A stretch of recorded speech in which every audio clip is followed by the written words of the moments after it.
ট্রেনে উঠে জানলার পাশের সিটটা পেয়ে গিয়ে বসে পড়ে মোবাইলটা বের করে হেডফোনটা কানে দিয়ে গান শুনছিলাম। আমার সামনের সিটে একজন বয়স্ক ভদ্রলোক বসেছিলেন। দুপুরের সময় ট্রেনের যাত্রী খুব কম ছিল। হঠাৎ ট্রেনে টিটি চেক করতে আসতে দেখে বয়স্ক ভদ্রলোকটি বেশ ভয় পেয়ে গেলেন। তার হাব ভাব দেখে আমি জিজ্ঞেস করলাম, টিকিট কি কাটা হয়নি আপনার? ভদ্রলোকটি খুব শান্ত স্বরে বললেন, ট্রেন স্টেশন ঢুকে যাওয়ায় টিকিট কাটার সময় পায়নি, আর আমার কাছে ফাইন দেওয়ার মতো টাকা নেই। আমি তাকে অভয় দিয়ে বললাম, চিন্তা করবেন না, ফাইনের টাকাটা আমি দিয়ে দেব।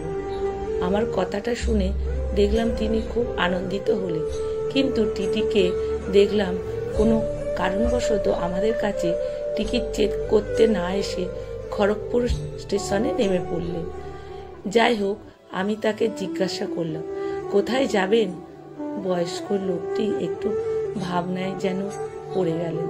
তারপর বললেন, হাওড়া যাব ভেবেছিলাম, কিন্তু এবার ভাবছি বাঁকুড়ায় যাব। তার কথা শুনে আমি একটু অবাক হলাম। তিনি বললেন, জানো বাবা, আমার নাম বীরেন মণ্ডল। আমি একটা কোম্পানিতে কাজ করতাম। 2 ছেলে আর 1 মেয়েকে রেখে আমার স্ত্রী মারা যায়, আর বিয়ে করিনি এই ভয়ে যে সতীন মা এসে আমার বাচ্চাদের উপরে অত্যাচার করতে পারে। বাবা হয়ে আমি তাদের মায়ের মতন খুব আদর যত্ন দিয়ে বড় করেছিলাম। যা টাকা রোজগার করতাম ছেলে দুটো পড়াশোনার পেছনেই খরচ করে ফেলতাম। বড় ছেলে এখন স্কুলের মাস্টার আর ছোট ছেলে ইঞ্জিনিয়ার। মেয়েটাও আমার পড়াশোনায় অনেক ভালো ছিল, কিন্তু 3 জনের পড়ার খরচ চালাতে পারছিলাম না বলে মেয়েকে উচ্চ মাধ্যমিক পাশ করিয়ে বিয়ে দিয়ে দিলাম। বড় ছেলে দাঁতনে থাকে আর ছোট ছেলে হাওড়াতে। আমি বললাম, তাহলে আপনি ছোট ছেলের কাছে যাবেন? কথাটা শুনে তিনি খুব করুণ সুরে বললেন, 2 ছেলে বিবাহিত, তাদের ছেলে মেয়ে নিয়ে থাকে, আমাকে তারা ভাগ করে নিয়েছে। আমি অবাক হয়ে জিজ্ঞেস করলাম, ভাগ করে নিয়েছে মানে? মাসে 15 দিন বড় ছেলে আর 15 দিন ছোট ছেলে বাড়িতে থাকে। তারা ভাগ করে এই বৃদ্ধা বাবার প্রতি ছেলে হওয়ার দায়িত্ব পালন করছে। ছোট ছেলের বাড়িতে ছিলাম, শরীরটা খুব খারাপ ছিল, কিন্তু 15 দিন হয়ে গিয়েছিল। বৌমাকে বললাম একদিন পরে যাও, কিন্তু বৌমা শুনল না, চলে যেতে বলল বড় ছেলের বাড়িতে, তা না হলে আবার খাবার মিলবে না। অসুস্থ শরীর নিয়ে আমি বড় ছেলের বাড়িতে এসে দেখি দরজায় তালা মারা। তারা জানে আমি আসবো, তবুও কোথায় বেড়াতে চলে গিয়েছে পরিবার নিয়ে। আসলে তারা কেউ এই অসুস্থ বুড়োটাকে দেখভাল করার দায়িত্ব নিতে চায় না। কথাগুলো বলতে বলতে বীরেন বাবুর চোখ দিয়ে জল গড়িয়ে পড়ছিল। আমি তাকে সান্ত্বনা দেবার ভাষা খুঁজে পাচ্ছিলাম না। তিনি কাঁদতে কাঁদতে দুঃখ প্রকাশ করে বললেন, ছেলে দুটো পরিবর্তে মেয়েটাকে যদি উচ্চশিক্ষায় শিক্ষিত করতাম তাহলে খুব ভালো হতো।